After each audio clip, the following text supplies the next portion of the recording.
Alors déjà merci d'être venus aussi nombreux pour ce quickie sur le stream processing et SQL. Donc je vais me présenter rapidement.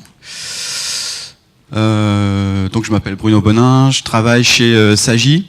Sagi, c'est une société qui fabrique une plateforme pour le monde du big data, qui est destinée à faciliter la construction de projets autour de vos data. Et chez Sagi, je suis monsieur démo, donc je suis essentiellement développeur de démos, je fais les démos aux clients. Et donc à ce titre, je travaille beaucoup sur les technos qu'on peut voir là. Je travaille beaucoup je fais de la Hadoop, du Mongo, du Spark, du Flink, du Zeppelin avec du Python. Enfin bon, voilà. Je m'amuse beaucoup à faire toutes ces démos autour de la donnée. Donc Sagi aussi est fournisseur officiel de stickers à la con. J'en ai plus en stock, sinon je vous en ai refilé. J'en ai plein des comme ça, tous plus ou moins sympas. Donc, le sujet qui nous réunit, le stream processing. Donc, d'abord, je vais commencer par quelques définitions. Les streams, grosso modo, on peut le définir comme un stream. Qu'est-ce que c'est ? C'est un flot continu et sans fin de données.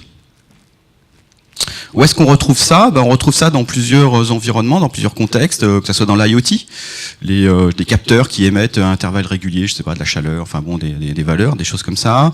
Le monitoring, on retrouve ça avec les logs qui aussi nous arrivent par paquet de 20, par paquet de 12 de manière assez régulière. C'est un flux continu d'informations. Les finances, avec le monde de la finance, avec les transactions financières, par exemple, qui sont constantes, à flux tendu tout le temps. Enfin voilà, il y a beaucoup de domaines dans lesquels on retrouve le monde du stream. Alors pourquoi faire ? Pourquoi est-ce qu'on va faire du stream processing ? Essentiellement, ça dépend des contextes, mais typiquement pour l'IoT par exemple, supposons qu'on ait un capteur de chaleur, il va peut-être falloir processer les streams assez rapidement si on constate qu'on a une température qui est plus élevée ou anormale. Dans le monde des finances, on peut trouver des choses autour de la détection de fraude. Des fois, il faut détecter assez rapidement s'il y a des problèmes autour des transactions. Voilà, enfin bon, il y a tout un tas de contextes qui font que le stream processing, le traitement de stream est très important. Le traitement de la donnée en temps réel. Et donc, on a parlé de la première partie, qui sont les streams, et là maintenant, je vais vous parler un peu de SQL. Alors effectivement, parler de SQL, c'est pas hyper hype dans le monde, d'ailleurs. J'aurais peut-être pas dû mettre SQL dans le titre de ma conf. Bon, tant pis pour eux.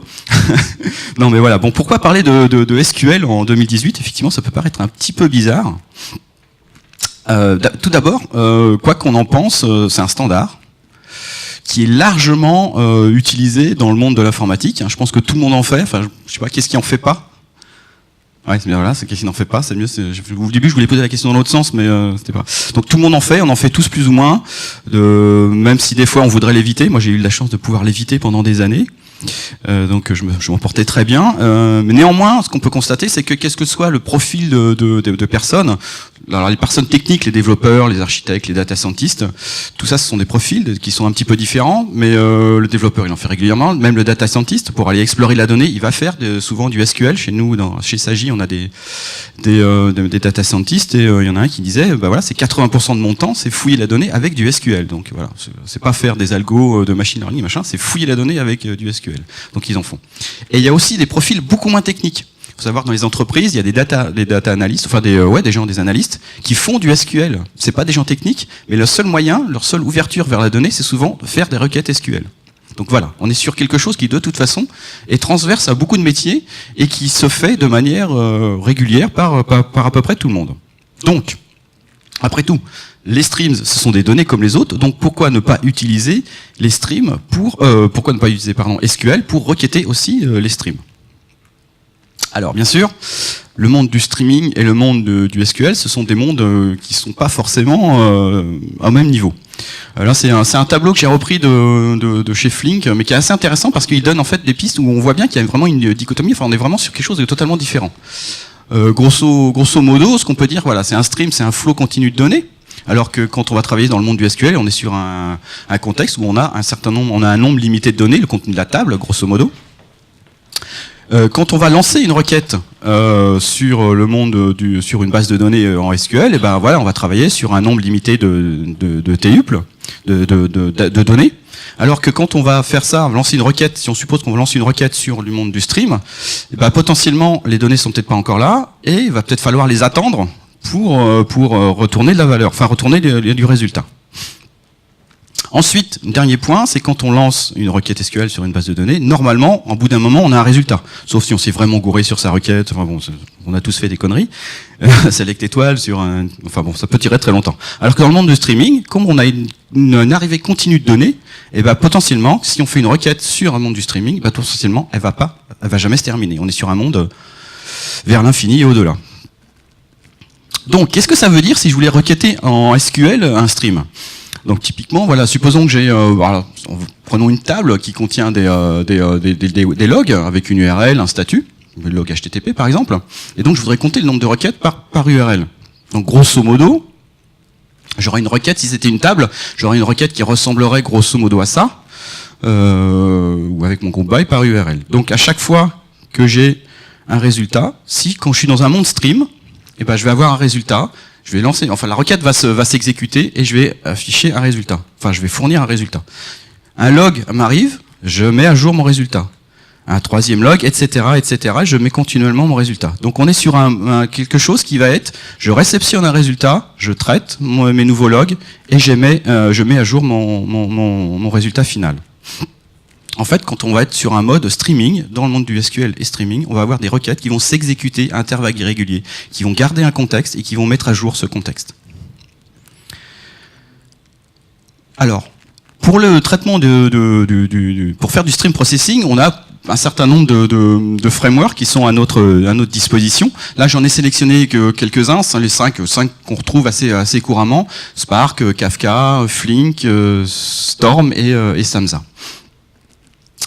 Qu'est-ce qu'on constate ? Eh ben, c'est que ces trois derniers-là, pour tout ce qui est SQL dans leur partie, parce qu'ils font tous du SQL, ils reposent sur un même framework qui est Apache Calcite. Alors qu'est-ce que c'est que Apache Calcite ? D'abord une chose, Apache Calcite est fournisseur officiel de logos très moches. On peut constater qu'il faut jamais laisser un informaticien s'amuser avec Photoshop. Il nous fait des trucs assez dégueux. Ensuite, qu'est-ce que fournit Apache Calcite ? Apache Calcite va d'abord fournir un catalogue de métadata, toutes les données qui vont être fournies, enfin les métadata, les données sur les data, quoi. C'est un parseur de requêtes SQL, ça valide les requêtes SQL, ça fournit aussi des plans d'exécution. Mais comme je vais en parler tout à l'heure, ça fournit un plan d'exécution logique de la requête. Ensuite, ça fournit aussi un certain nombre d'adaptateurs pour des bases de données qui ne seraient pas de type relationnel. Ce qui est important avec Apache Calcite à avoir en tête, c'est qu'il ne s'occupe pas de l'exécution des requêtes. Il s'occupe de parser la requête, de fournir le plan d'exécution, à charge après au système sous-jacent qui utilise Calcite d'exécuter ces requêtes. Et donc, dans le cadre des streams, ceux qui travaillent sur Apache Calcite ont décidé d'étendre le langage SQL pour fournir un certain nombre de mots-clés qu'on va rajouter dans les requêtes, plus un certain nombre de fonctions qui vont être là pour enrichir le langage SQL afin d'être utilisable dans un contexte de stream processing. Donc tout d'abord, le mot-clé qu'on va retrouver dans les requêtes, c'est le mot-clé stream, tout simplement. Donc, quand on va vouloir faire une requête sur un stream, ça va être select stream, alors après étoile, from weblog. Qu'est-ce que ça veut dire cette requête ? Premièrement, c'est que weblog n'est pas une table, c'est un stream. Alors, notion un peu vague, mais c'est pas une table. Cette requête-là, quand on va la lancer, c'est une requête qui ne se terminera pas. Ensuite, sur quelles données va-t-elle s'exercer, pardon ? C'est sur les données qu'il va y avoir à l'instant T au démarrage de la requête, jusqu'à ce qu'on fasse le CTRL-C pour arrêter la requête, tout simplement. Donc bien sûr, Calcite a décidé de ne pas changer totalement le langage SQL, même dans un contexte stream. Donc bien sûr, on pourra spécifier les colonnes. On pourra bien sûr rajouter une clause where pour faire du filtrage sur les valeurs, par exemple. Avec Calcite, ils autorisent aussi le fait de pouvoir faire une jointure entre un stream et une table. Ça va s'exercer grosso modo comme ça. Donc là, j'ai des streams de commandes de pizza qui m'arrivent et je veux faire une jointure avec une table qui contient le prix des pizzas. Bon là, c'est sur un cas comme ça, c'est plutôt assez simple. Bien sûr, si le prix des pizzas change dans le temps, il ne faudra pas oublier aussi d'éventuellement au niveau de la table de mettre un historique, en fait, de gérer un historique afin que ça puisse coïncider avec les dates des streams. Ce que va fournir aussi Calcite, c'est un ensemble de fonctions pour traiter, pour faire des agrégations dans le temps sur du fenêtrage temporel. Donc typiquement, ils font du tumbling window, c'est-à-dire des fonctions qui vont permettre de faire des agrégations sur des intervalles de temps. Ici, c'est des intervalles qui sont fournis un résultat toutes les, là c'était toutes les 10 secondes. Je fais une somme toutes les 10 secondes sur des valeurs. Et donc comment ça va se matérialiser? Eh bien on va avoir une fonction qui va être tumble end, qui va définir sur quel intervalle on va faire cet intervalle, ce calcul, et on va faire le group by tumble avec l'intervalle qu'on répète ici et l'URL. Voilà, donc ils vont fournir un certain nombre de fonctions supplémentaires. Donc aussi il va y avoir les fonctions liées au hopping window. Alors c'est comme la précédente, sauf que le calcul ne se fait pas sur l'intervalle, mais se fait sur un intervalle un peu plus grand. On émet un résultat toutes les 10 secondes, mais sur une période un peu plus grande, de 15 secondes par exemple. Et là, c'est pareil. Calcite a décidé d'enrichir le langage SQL en fournissant cette fonction de hop-end et hop tout court. Alors, une petite démo vite fait. Donc là, j'ai un système qui émet des logs. C'est un socket stream tout simplement. Je me connecte sur un stream qui est en mode socket et je vais exercer une requête toute simple qui va être le select stream. Alors je prends URL, l'adresse IP, puis je filtre avec le statut toutes les logs qui ont le statut 500. Et on voit que là, ma requête, au fur et à mesure que les logs arrivent, elle émet un résultat. De manière toute régulière, tout simple.